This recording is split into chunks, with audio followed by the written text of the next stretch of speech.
En este programa, algunas escenas fueron grabadas nuevamente, incluyendo imágenes de las investigaciones.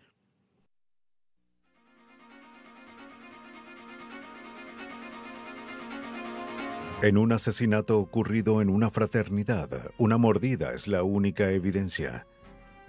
¿Bastará para que los detectives creen un caso en contra del asesino en serie más infame de todos los tiempos? Los investigadores buscan a un sádico sexual en un pueblo turístico canadiense. El criminal deja un rastro de víctimas, pero pocas pistas. ¿Podrán detenerlo antes de que ataque otra vez? En las autopistas de Florida hay un asesino de hombres. Una huella de palma señala a una mujer. ¿Pero quién es ella? ¿Qué impulsa a personas inteligentes a convertirse en máquinas para matar? Mientras que los forenses tratan de revelar sus métodos, los psicólogos buscan entender la compulsión fatal de un asesino en serie.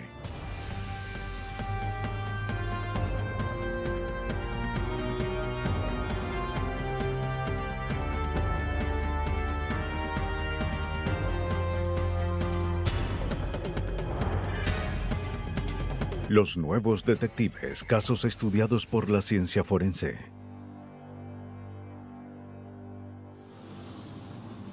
Compulsión fatal. Una noche de febrero de 1978, en Pensacola, Florida, el oficial David Lee vio un Volkswagen naranja que salía del estacionamiento de un restaurante cerrado. Como el auto no debía estar ahí, anotó el número de placa. Descubrió que era robado. El conductor trató de huir de la escena. Después de una persecución y una lucha, fue detenido. La policía halló tarjetas de crédito robadas y varias identificaciones falsas en el auto. El conductor fue interrogado. El sujeto mostró una identificación estudiantil, pero la policía determinó que esta también fue robada. Después de 2 días en custodia, finalmente le dijo a los oficiales su verdadero nombre, Theodore Robert Bundy. Al principio, la policía de Pensacola no tenía idea de quién era Ted Bundy, pero pronto descubrieron que su nombre había sido añadido hace poco a la lista de los 10 más buscados del FBI. Era sospechoso de haber matado a 36 mujeres en al menos 4 estados. Este típico arresto en Florida fue el inicio del fin del más infame asesino en serie de la historia, quien pudo haber asesinado a 40 mujeres en 16 años. Al final, la ciencia forense lo vinculó con los crímenes, pero estas investigaciones ayudarían a desarrollar una nueva rama de la psicología forense. Una ciencia que busca entender cómo se crean los asesinos en serie y qué podemos hacer para detenerlos. William Hockmeyer, de la Unidad de Ciencias Conductuales del FBI en Quantico, Virginia, interrogó a Bundy en prisión. Probablemente ha sido la máquina para matar más eficiente entre los asesinos en serie que hemos estudiado. Tenía habilidad para explicar por qué tomó ciertas decisiones al dejar a unos vivir o matarlos. Se convirtió en un patrón con el cual se comparan otros asesinos en serie. Los crímenes de Bundy fueron tan brutales que desafiaban las tácticas detectivescas tradicionales. Fue después de su arresto que toda la evidencia pudo reunirse. Bundy no sabía que Florida sería su última parada en su rastro de asesinatos. Llegó allí el 7 de enero de 1978, después de escapar de una prisión de Colorado donde esperaba un juicio por asesinato. Se dirigió hasta Tallahassee y se mudó a una casa de huéspedes cerca de la Universidad Estatal de Florida. Ahora es una fraternidad. Bundy no mataba al azar. Era metódico y seleccionaba a mujeres universitarias con cabello oscuro y liso y separado en el medio. Su cercanía al campus le dio muchas opciones. Una semana después de su llegada, continuó su masacre. En la fraternidad Chi Omega, Nita Neary regresó de una cita cerca de las 3 de la mañana, el 15 de enero de 1978. El cerrojo de la puerta trasera llevaba varias semanas roto. Cuando entró en la casa, oyó una conmoción arriba, alguien que corría. Se detuvo y vio a un hombre que bajó las escaleras y desapareció en la oscuridad. Se dio cuenta de que una compañera fue lastimada. A las 3:15 de la mañana, la policía del campus respondió una desesperada llamada de la fraternidad pidiendo ayuda. Bill Taylor fue uno de los primeros oficiales en acudir. Acabábamos de detener y disolver una pelea entre dos fraternidades y ya nos íbamos cuando recibimos la llamada informando de dos jóvenes que pelearon en la fraternidad High Omega en 661 West Jefferson Street. La policía del campus pensó que era otra llamada de rutina. Pero nada los prepararía para lo que encontraron.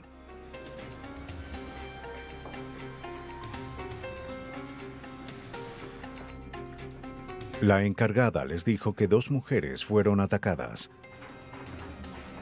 Después de llamar a los paramédicos, la policía examinó el resto de la casa. Un oficial encontró a Margaret Bowman en su cama. Había sido golpeada y luego asfixiada hasta morir con una media. Al final del pasillo hallaron a otra mujer. Al igual que Margaret Bowman, Lisa Levy fue abusada sexualmente y luego golpeada. Durante el ataque, el asesino había dejado mordidas en su piel. La joven murió en camino al hospital. Mientras los paramédicos atendían a las heridas, los oficiales trataban de entender lo ocurrido. El oficial Taylor jamás había visto algo tan brutal. Uno piensa tantas cosas cuando ve algo así. ¿Cómo es posible que alguien le hubiese hecho eso a las víctimas de esa forma mientras dormían en sus camas? Las mujeres no vieron a su atacante. Pero Nita Neary, quien se salvó de un destino similar, lo describió. Era de estatura mediana, llevaba un abrigo de marinero y una gorra tejida. Cargaba una vara.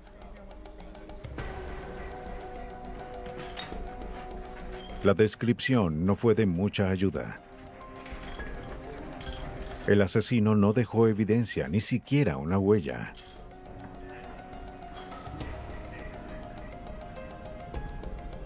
En la Universidad Estatal de Florida, casi todos los hombres fueron sospechosos y las mujeres vivían aterrorizadas. Sabíamos que buscábamos a un hombre caucásico, a alguien que medía entre 1,72 y 1,78 metros. Sabíamos que llevaba una chaqueta tipo marinero, con una de esas gorras azul oscuro, y mirábamos a todos los que pasaban y decíamos, ¿se parece? ¿Dónde estará ahora? ¿Es que estará lastimando a alguien ahora? Uno tiene el terrible presentimiento de que algo más va a suceder. ¿Hay otras escenas del crimen? ¿Otras personas heridas que hayan sido lastimadas y no lo sepamos? Para entonces, Bundy se había mudado a 160 kilómetros al oeste de Lake City, Florida. Allí cambió de rumbo y buscó otro tipo de víctimas. Sí, es que... Atrajo a Kimberly Leach, de 12 años, a su camioneta. Sí, tengo que... Luego se fueron. Leach sería la última víctima de Bundy. Después de abandonar la camioneta robada y matar a la joven, robó un Volkswagen.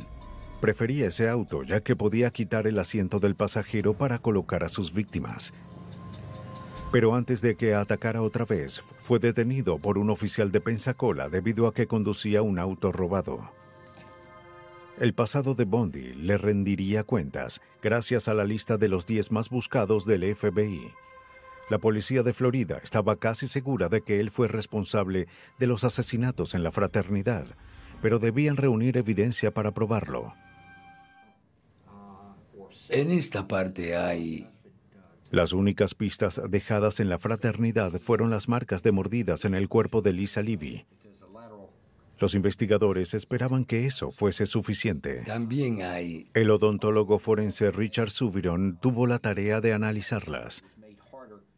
Cuando Bundy fue arrestado, la evidencia de las mordidas no fue considerada como prioridad. Pero como los detectives no pudieron hallar algo más, como huellas ensangrentadas, cabello, fibras, nada parecido, entonces decidieron analizar estas marcas. En ese tiempo no se habían usado mordidas como evidencia en tribunales de Florida, pero los investigadores no tenían alternativa. Por suerte, una de las marcas era profunda. El doctor Suviron notó que los dientes del asesino tenían características únicas. Estaban torcidos y rotos en algunas partes y tenían una estructura inusual. Pero necesitaba una impresión de los dientes de Bundy para hacer la comparación. Eso requería una orden basada en causa probable de que los dientes de Bundy eran similares a los del asesino. Una imagen de un sonriente Bundy bastó para que un juez firmara la orden. Suviron ahora podía obtener la impresión de los dientes de Bundy. Luego Suviron hizo moldes con la impresión. Era evidente que los dientes de Bundy eran inusuales. Los dientes de Bundy eran únicos. Nunca he visto dientes como los de Bundy y creo que nadie en el mundo ha visto dientes como esos. Hay un desgaste en el número. Los dientes inferiores eran los más sorprendentes, que mostraban un patrón inusual de desgaste y una forma distintiva. Los dientes superiores estaban rotos. Hacia afuera y en el número. Con láminas de acetato de la mordida de Bundy, Suviron pudo concluir que solo los dientes de Ted Bundy pudieron haber dejado las marcas de mordidas en el cuerpo de Lisa Levy. Especialmente al compararlo con las piezas dentales de... Basándose principalmente en esta evidencia forense, un gran jurado de Florida condenó a Bundy el 27 de julio de 1978 por los 2 asesinatos. Su sentencia fue leída en vivo para la televisión. Vamos. Theodore Robert Nundy está acusado de 2 cargos de robo, 2 cargos de asesinato en primer grado y 3 cargos de intento de asesinato en primer grado. Mi oportunidad de hablar con la prensa. De acuerdo con la sección 782.04 de los Estatutos de Florida declararé inocente y el ahora. gran jurado... Bundy, quien siempre quería tener el control, disfrutó la atención y convirtió su juicio en un espectáculo. Escuchen, he sido puesto en aislamiento por 6 meses. Me han alejado de la prensa, me han enterrado. Ustedes hablaron por 6 meses. Creo que es mi turno. ¿Está bien? Tenemos una orden judicial. No habrá conferencias de prensa. Claro que no habrá conferencias de prensa. Ustedes las dieron. Yo, en cambio, ¿me escucharán? Actuando como su propio abogado y negando una y otra vez su culpa, Bundy fue hallado culpable de los asesinatos en la fraternidad y el de Kimberly Luich, de 12 años. Ted Bundy fue atrapado, en parte por ser un terrible conductor y porque un oficial de Pensacola lo detuvo. Fue hallado culpable gracias a la odontología forense. Casi no dejó evidencia en sus crímenes ya que sabía lo que la policía buscaba, pero no sabía que la odontología forense había avanzado hasta el punto donde un odontólogo forense puede declarar con precisión que las marcas de una víctima coincidieron con los dientes de Ted Bundy. Él no lo sabía. Mientras Bundy esperaba en el pasillo de la muerte en Florida, comenzó a intercambiar información a fin de posponer su ejecución. Confesó haber cometido una serie de asesinatos en el oeste y dio detalles sobre cómo los cometió. Representó gráficamente la evolución y progresivo deterioro de un asesino en serie. Volverse asesino en serie es como volverse jugador de tenis o un corredor. Cuando uno lo deja por un tiempo, empieza a tener el ansia de regresar. Era una bomba de tiempo. Los expertos sospechan que Bundy empezó a matar en 1962 cuando tenía 15 años. Luego, a principios de 1974, mató a 8 universitarias en toda la ciudad de Seattle.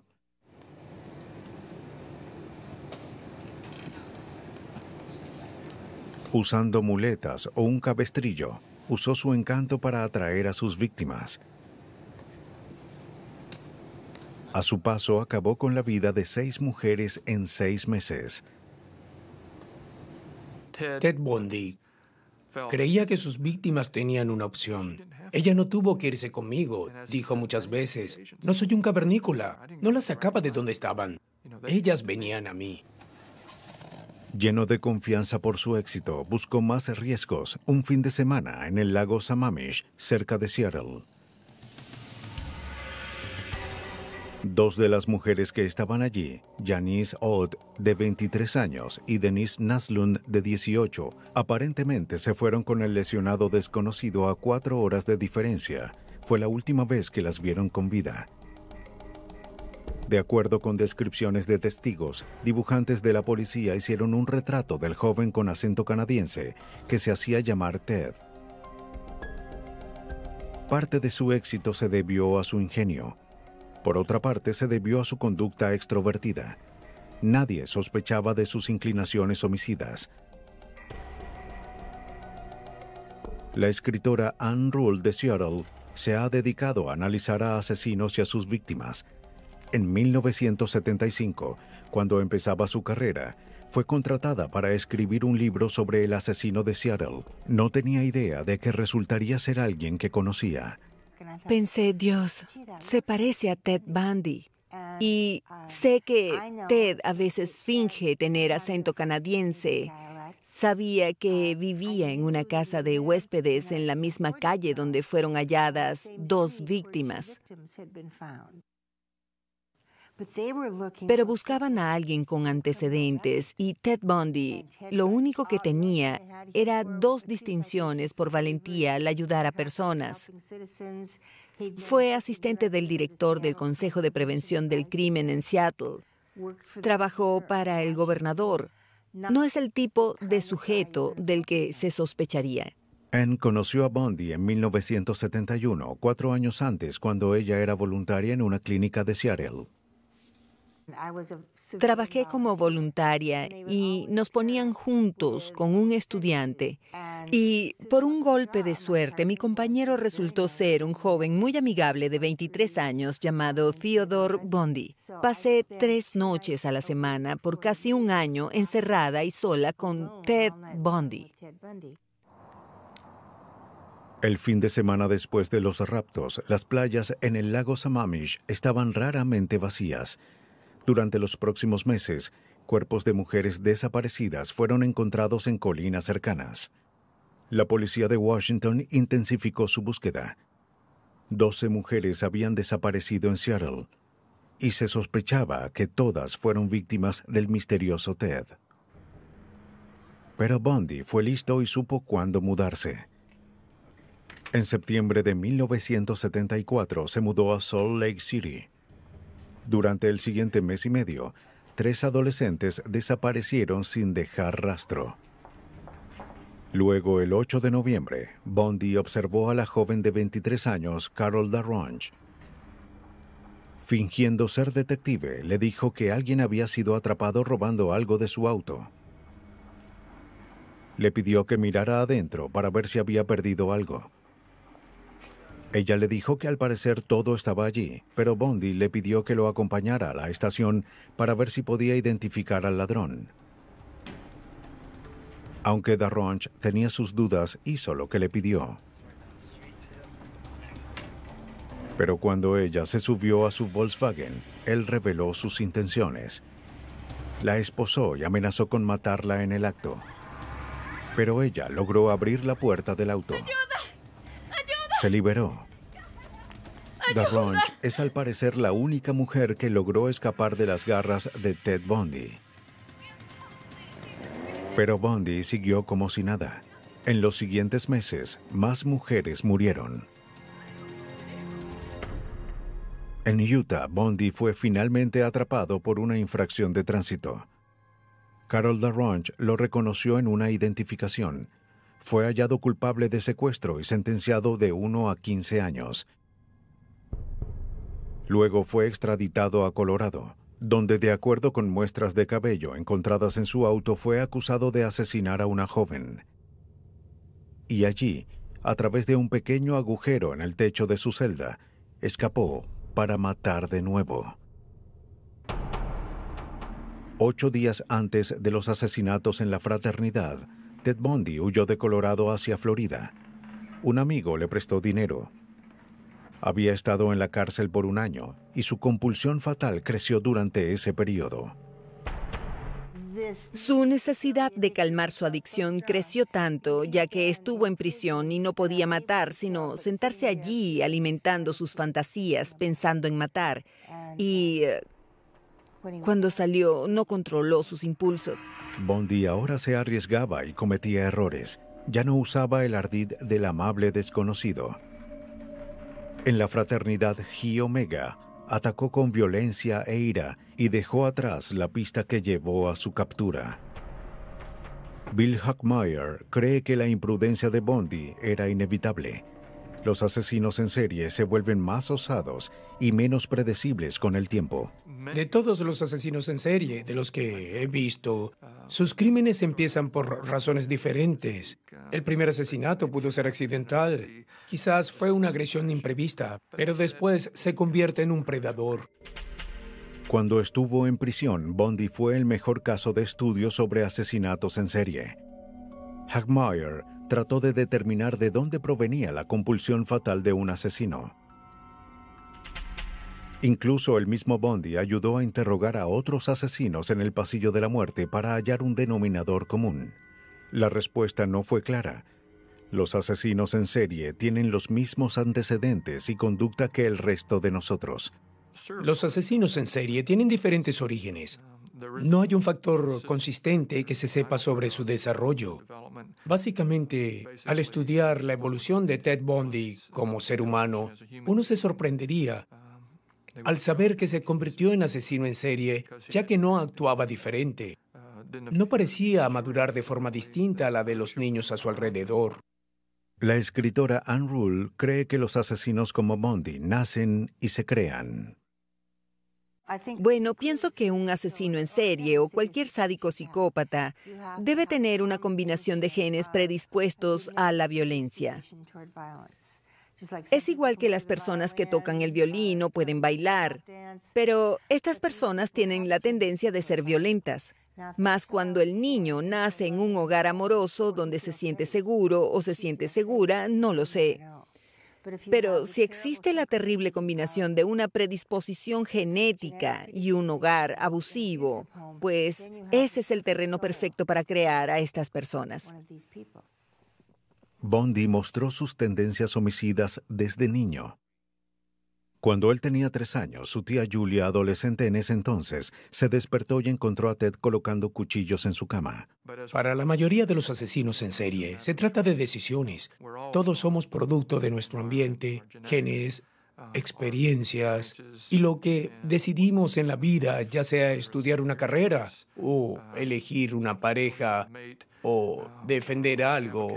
Y si somos asesinos, es nuestra responsabilidad. Bundy descubrió a los 20 años que era un hijo ilegítimo. Aspiraba a algo que su padrastro no podía costear: involucrarse en la política local. Pero el rechazo de una universitaria de clase alta y refinada pudo haberlo llenado de una progresiva ira. Cuando empezó a matar menos de 1 año después, todas sus víctimas tendrían un parecido a la joven que lo rechazó. Cuando el agente Hachmeier empezó a pasar más tiempo con él, Bundy comenzó a llamarlo su mejor amigo. Él describió lo que era ser un asesino en serie. Él dijo que cuando estás solo con una víctima con vida y que lucha e implora por su vida, uno se convierte en Dios y que tiene el poder sobre la vida y la muerte. Él dijo que cuando los mataba, oía los últimos sonidos que hacían y que su boca prácticamente saboreaba los últimos suspiros que salían de sus cuerpos. Y dijo que eso le producía una sensación fenomenal de poder y que se alimentaba de todo eso por un tiempo. Era como salir de una especie de horrible trance o sueño. Solo puedo compararlo con, ya saben, no quiero exagerar, pero haber sido poseído por algo tan terrible y tan extraño y despertar de eso la mañana siguiente, recordar lo ocurrido y darse cuenta de que en los ojos de la ley y en los ojos de Dios uno es responsable. Bundy fue hallado culpable de matar a 3 mujeres y confesó haber asesinado a otras 30. La policía nunca sabrá si estaba alardeando o si solo dio un estimado. Recibió su último castigo el 24 de enero de 1989 en la silla eléctrica. Hambrientos por este tipo de poder, los asesinos en serie se sienten obligados a matar. Pero no siempre matan a sus víctimas. A veces se casan con ellas. El 29 de junio de 1991, 2 piragüistas pasaban una tarde tranquila en el lago Gibson, cerca de las cataratas del Niágara, en Canadá. Las aguas bajaron, mostrando varios bloques de concreto manchados con pintura negra. Cuando uno de los hombres pisó un bloque, este se partió en 2. Quedó impactado por lo que vio. Adentro estaban las extremidades desmembradas de un cuerpo humano. La policía halló partes humanas en los 8 bloques. Les tomó 2 semanas obtener los registros dentales para identificar a la víctima. Era una adolescente llamada Leslie Mahaffey, quien desapareció 2 semanas antes en la ciudad cercana de Burlington. Su asesino también abusó sexualmente de ella. Fue un crimen impactante para un país donde la violencia es inusual. Vince Bevan, de la Policía Regional de Niágara, fue puesto a cargo de la investigación. Cuando identificamos a la víctima, ya había pasado un mes. Así que tuvimos que regresar y tratar de descubrir con quién estaba, cuáles fueron las circunstancias de su desaparición, y empezamos a trabajar en la ciudad de Burlington para ver si podíamos hallar pistas que nos guiaran en la dirección correcta con respecto a cómo murió y terminó en bloques de concreto en el lago Gibson. Pero no había testigos ni pistas que revelaran la identidad del asesino. El científico forense Mike Kershaw procedió a examinar los bloques de concreto, específicamente los escombros, esperando hallar evidencia útil. Examiné cerca de 317 kilos de concreto y solo en el análisis con fuentes de luz pasé probablemente cerca de 120 horas. Algunas cosas que esperábamos encontrar eran objetos de Leslie Mahaffey, como joyas. También buscábamos evidencia como sierras u hojas de sierra. Pero lo que encontré fue cabello, fibras y cabello que no parecía parte del concreto ni de Leslie Mahaffey. Análisis químicos determinaron que el concreto era premezclado y de una marca tan común que era imposible de rastrear. La evidencia consistía en la pintura negra y en cabellos que coincidían con los de la víctima y varias hebras de un cabello diferente y claro. Kershaw no tenía nada para compararlo. La evidencia forense no era de mucha ayuda. La búsqueda del asesino del Niágara se hizo más urgente cuando se denunció la desaparición de otra joven llamada Kristen French. Ella salió de la escuela el 16 de abril y fue vista por última vez caminando cerca de una iglesia. Nunca llegó a casa. 2 semanas después de la desaparición de Kristen French, un hombre que buscaba metal descubrió su cuerpo. Fue abusada sexualmente y asesinada de forma similar a Mahaffey. Para Vince Bevan, era obvio que había un asesino en serie, y su osadía fue una señal de alarma. Kristen French había sido raptada a las 3 de la tarde en un estacionamiento cercano a una calle concurrida. Que alguien la raptara en esa área en particular era inusual debido al riesgo que el atacante tuvo que enfrentar. Hubo muchas cosas que en ese momento pudieron haber interferido con sus planes y si no fue una acción desesperada, estaba por encima del nivel de riesgo para un criminal de este tipo. El primer indicio del caso provino de 120 kilómetros de distancia en el pueblo de Scarborough. Durante 2 años, la policía de allí trató sin éxito de atrapar a un violador en serie. Siguiendo el indicio, en 1990 visitaron a Paul Bernardo, un contador que se parecía al hombre descrito por algunas de las víctimas. Parecía un sospechoso improbable. Cuando uno se imagina a alguien que pudiera ser responsable por crímenes así, uno espera que esté marcado de alguna manera, así como un jorobado que arrastre una pierna. Como procedimiento de rutina, la policía tomó muestras de sangre y saliva de Bernardo para analizarlas. Era uno de 1.500 posibles sospechosos, pero en esos días, cuando las pruebas de ADN estaban en sus inicios, el proceso llevaba tiempo. A un equipo de forenses canadienses les tomó 2 años completar el análisis de ADN de Bernardo. Pero Bernardo se había mudado de Scarborough a Niágara en 1991. Las violaciones en Scarborough se detuvieron de repente, pero empezaron en Niágara. Cuando se obtuvieron los resultados de ADN en febrero de 1993, estos probaron que Bernardo era el violador de Scarborough. Las autoridades notificaron a la policía de Niágara. Pudimos haber hecho una conexión entre ambos crímenes más temprano en el caso, pero sucede que esa conexión no se hizo hasta que los resultados de ADN de Bernardo llegaron. Bernardo fue arrestado por las violaciones en Scarborough y los asesinatos en Niágara. Negó haber cometido los crímenes y la policía no tenía pruebas para vincularlo con los asesinatos. Si querían condenar a Bernardo, necesitaban pruebas tangibles. Bevan obtuvo una orden para registrar la casa de Bernardo. Un equipo de búsqueda duró 10 semanas buscando cabello, sangre y huellas, cualquier evidencia física que probara la presencia de las víctimas de asesinato. Nos arrodillamos con un microscopio y buscamos centímetro a centímetro hasta que hallamos cabellos y de hecho hallamos pequeñas fibras de cabello idénticas a las de Kristen French.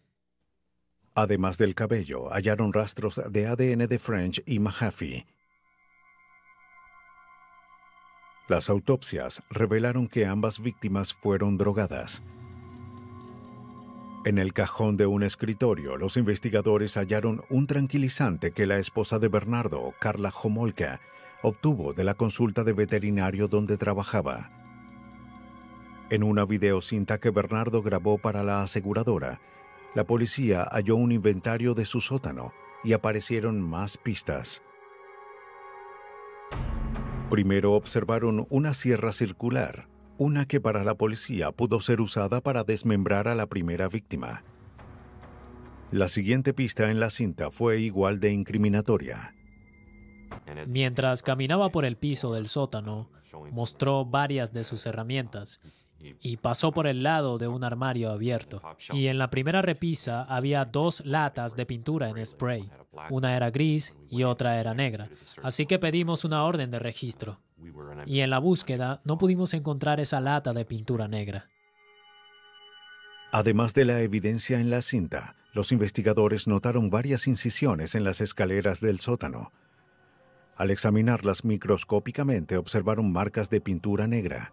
Los forenses hicieron bloques de concreto de tamaño similar a los que fueron hallados con el cuerpo de Mahaffey. Usaron pintura en spray en los bloques y los subieron por unas escaleras similares.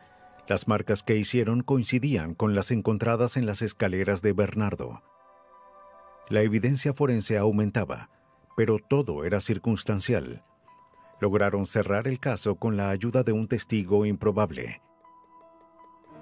En enero de 1993, la esposa de Paul Bernardo, Karla Homolka, lo dejó. Ella le dijo a la policía después que Bernardo la había atado y forzado a actuar como sus víctimas en sus últimos momentos. Como tenía miedo de terminar igual que ellas, huyó. En febrero, como había cada vez más evidencia en contra de Bernardo, ella decidió hacer un trato y confesó que había participado en los terribles crímenes de Paul Bernardo. Crímenes que él grabó.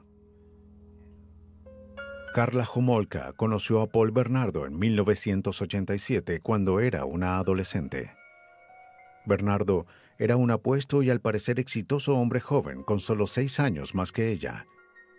Pero debajo de esa amigable apariencia, Bernardo estaba poseído por un deseo de dominar mujeres. Roy Hazelwood, ex agente del FBI y experto en crímenes sexuales, estudió por 6 años el extraño vínculo entre los asesinos en serie y las mujeres que se enamoraban de ellos. Los fiscales canadienses lo llamaron para analizar el estado mental de Karla. Hazelwood cree que Bernardo, al igual que muchos asesinos en serie, ve a las mujeres como criaturas inferiores que no merecen respeto. Esto explica por qué buscan a mujeres de clase media en lugar de prostitutas o alcohólicas o drogadictas, porque quieren romper esa imagen de bondad y pureza que suele rodear a la persona de clase media alta. Cuando era adolescente, empezó a espiar a mujeres en la oscuridad. Se convirtieron en objetos que existían solo para su placer. Según Hazelwood, Bernardo consideraba a su futura esposa Karla Homolka como una mujer a la que podía dominar y obligar a hacer lo que quisiera. Estos hombres tienen una habilidad innata para identificar a mujeres vulnerables, mujeres ingenuas, mujeres con poca experiencia o autoestima baja, o que tuviesen, como mencioné antes, personalidades dependientes y que quieran y ansíen la atención de otros y su aprobación. Los padres de Karla la animaron a entablar un noviazgo con el apuesto y adinerado Bernardo. En 1990 ya la tenía bajo un horrible hechizo. En Navidad, ella lo ayudó a drogar a su propia hermana Tammy para que pudiera tener sexo con ella, pero la droga causó su muerte. Dijeron que había tomado demasiado alcohol. Nadie sospechaba la verdad. No había duda de que Bernardo la manipuló. Ella era una mujer atractiva, inteligente y joven. La razón por la que se involucró en el primer incidente es un misterio para mí. Pero creo que después de la muerte de su hermana, quedó atrapada. Quedó atrapada en medio de una situación de la que él pudo aprovecharse.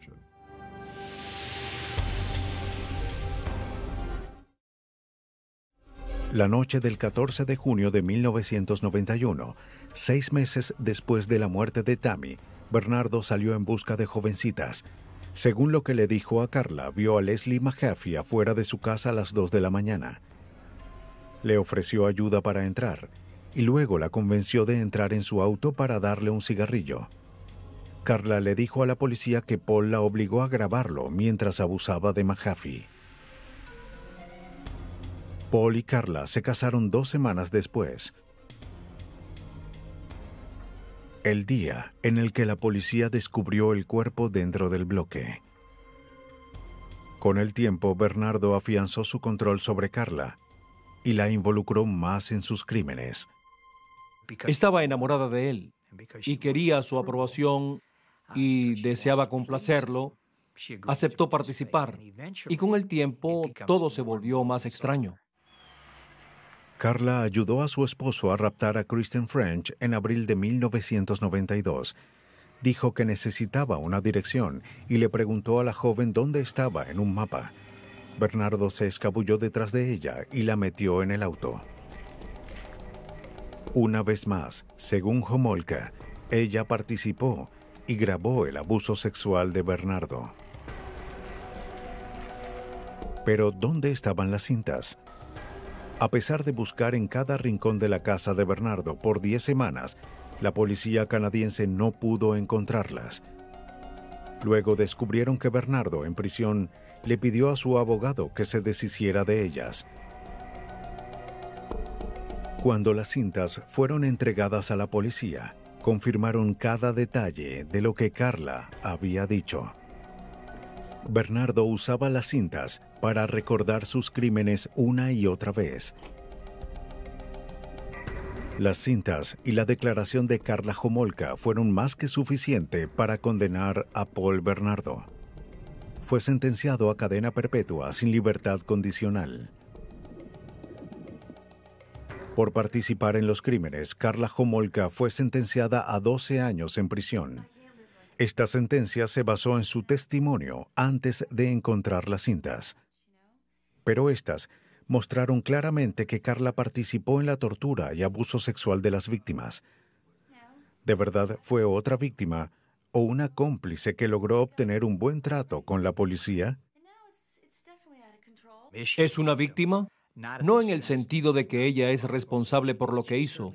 Ciertamente es responsable por ello y debe ser castigada por sus acciones, ya que participó en el rapto y asesinato de 3 personas diferentes. En ese sentido no es una víctima. ¿Es una víctima ya que cayó en su hechizo o en el sentido de que abusó de ella? En ese aspecto sí, es una víctima en ese sentido. Desde la primera violación que cometió Bernardo hasta su captura, habían pasado casi 6 años. De acuerdo con Ann Rule, si no hubiese sido atrapado, habría continuado con sus asesinatos. Ellos empiezan con 2 o 3 años de diferencia, y luego solo 1 año, después 1 a cada mes, y luego 1 por semana, hasta que al final necesitan más y más de esa droga que ansían para sentirse normales. Y para los asesinos en serie es matar. Primero lo hacen para drogarse y luego porque sienten que lo necesitan. Y casi todos son atrapados ya que al final empiezan a arriesgarse. Lenta y dolorosamente, los expertos aprenden más sobre el patrón de un asesino en serie sexual. Pero si el asesino es una mujer, ¿seguirá ese mismo patrón? En diciembre de 1989, al lado de una autopista de Florida, en las afueras de Daytona Beach, los oficiales hallaron un auto abandonado registrado a nombre de Richard Mallory, residente en Tampa. Estuvo desaparecido por varios días. Mallory, de 51 años, apareció 1 semana y media después, desnudo, con varios disparos de un arma calibre 22 y abandonado a 3 kilómetros de donde estaba su vehículo. La policía acordonó el área para buscar pistas. El investigador Larry Horsepa, de la oficina del alguacil de Volusia, dirigió la investigación. En ese momento, no sabíamos qué había ocurrido, así que como en cualquier investigación de homicidio, realizamos un registro del área y recogimos todo lo que pudimos encontrar que pudiese estar relacionado con el crimen. Pero los investigadores hallaron poca evidencia que señalara al asesino. La investigación se estancó por falta de pistas. Mientras la policía de Volusia trabajaba en este caso, los oficiales de otros 3 condados se enfrentaban a otros homicidios. Inmersos en sus propias investigaciones, no sabían nada sobre otros casos, ni sabían que estaban relacionados. No sabíamos sobre los otros asesinatos que estuvieron ocurriendo por casi 1 año y básicamente trabajábamos por nuestra cuenta. Cuando la cantidad de muertos aumentó, la policía se dio cuenta de que había un patrón homicida en toda Florida. Finalmente, los departamentos de policía unieron fuerzas. Encontramos similitudes en que todos los hombres eran mayores de 45 años. Prácticamente todos viajaban solos, estaban en autopistas importantes y fueron abandonados cerca de esas autopistas y sus vehículos también fueron encontrados en otros lugares. El asesino había sido metódico y consistente. Todas las víctimas, menos una, recibieron disparos en el torso con una pistola calibre 22, un arma relativamente pequeña. En todos los casos, el asiento del conductor estaba cerca del volante. La evidencia indicaba que el asesino era una persona baja, posiblemente una mujer. Si eso era cierto, sería un récord. Nunca se presentó el caso de una asesina en serie, o al menos la policía nunca vio una. Pero en este punto, eran solo conjeturas. El asesino había sido meticuloso y borró todas sus huellas. Pero el 4 de julio de 1990, una mujer declaró a la policía que vio un auto chocar contra una cerca y que luego se marchó. Adentro había dos mujeres, una rubia y una morena de menor estatura. A unos kilómetros se encontró un auto abandonado con esa descripción. Testigos en la escena también vieron a las dos mujeres. Se descubrió que el auto estaba registrado a nombre de Peter Sims, de 65 años, un misionero itinerante que estuvo desaparecido por casi un mes. La policía notó una posible conexión con los otros homicidios. El auto fue analizado por Merv Stevens del Departamento de Policía de Florida. El vehículo fue básicamente limpiado por dentro y por fuera. El analista forense revisó el apoyabrazos del lado del conductor del auto y lo removió. Al removerlo, observó lo que parecía o era idéntico a una huella de palma ensangrentada. La huella era su única pista, una pista muy incriminatoria. Pero las huellas ensangrentadas son frágiles. Los forenses solo tenían una oportunidad para extraerla, solo una oportunidad para vincular al asesino con la escena. No podían equivocarse. Extrajeron la huella como último recurso. Al descubrir lo que pensaban era una huella ensangrentada debido a su color rojizo, y luego de que la fotografiaran, esta comenzaría a secarse. Debido a la fragilidad de la huella, esta solo con moverla caería en pedazos. Después de fotografiar la huella, se colocó cuidadosamente cinta transparente sobre ella. Luego se extrajo la huella con muchísimo cuidado. Cualquier doblez en la cinta podría romper la huella y dañar la evidencia. Cuando la huella se adhirió a la cinta, se colocó en una lámina blanca. Los técnicos estaban aliviados, la extracción había sido un éxito. Analizaron la huella de palma y la compararon con la de criminales conocidos en el estado de Florida. Steven descubrió que coincidía con la huella de una mujer llamada Lori Grody. Había sido arrestada por posesión de armas. Grody también era conocida como Cami Green y Aileen Wuornos. Como había evidencia de robo en varios de los autos, la policía fue a varias casas de empeño con la esperanza de encontrar los artículos robados. En una hallaron un ticket a nombre de Cami Green para una cámara y un detector de radares, objetos desaparecidos del auto de Richard Mallory. En Florida, las casas de empeño deben pedir huellas dactilares. La huella de Cami Green fue comparada con las huellas en los archivos. Las huellas coincidían. La huella de palma y los objetos robados estaban vinculados a una sola persona, una mujer llamada Aileen Wuornos. Los investigadores localizaron a Wuornos en Daytona Beach, donde se relacionaba con los ciclistas. Solía ir a un bar llamado El Último Recurso, donde dormía en bancos detrás del estacionamiento. Policías encubiertos la vigilaron constantemente hasta obtener evidencia de sus crímenes. Pero cuando descubrieron que habría una barbacoa para ciclistas el próximo fin de semana, les preocupó perder el rastro de Wuornos entre la multitud. El 9 de enero de 1991, la policía finalmente la arrestó. En su posesión tenía una llave que llevó a la policía a un casillero lleno de objetos robados de las víctimas. El caso en contra de Wuornos se volvió más sólido. Luego pidieron información a sus amigos. Para no involucrarlos, Wuornos confesó. Le disparé y luego pensé, ¿por qué no seguirle disparando? Tenía que matar a ese sujeto, ya que si no, él iba a decirle a alguien. Cuando fue hallada culpable por el asesinato de 6 hombres, Wuornos fue reconocida como una de las primeras asesinas en serie, tan brutal como un criminal del sexo opuesto. Pero, ¿por qué a principios de diciembre de 1989 se convertiría en asesina, pidiendo aventones de hombres de mediana edad y pidiéndoles dinero a cambio de sexo para luego dispararles hasta morir? Wuornos afirma haber actuado en defensa propia. Es algo que para Larry Horsipa es difícil de creer.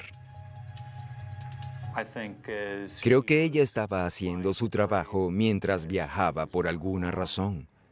Quizás necesitaba dinero o concluyó que sus víctimas eran presas fáciles.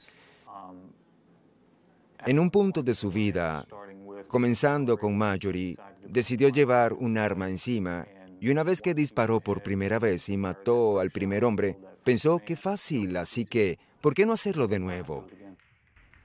Ann Rule ha estudiado casos de mujeres asesinas. Ella no cree que el motivo haya sido el robo. Está convencida de que Aileen Wuornos sentía que los hombres abusaban de ella y que matarlos era su forma de vengarse. Su ira es común en los asesinos en serie.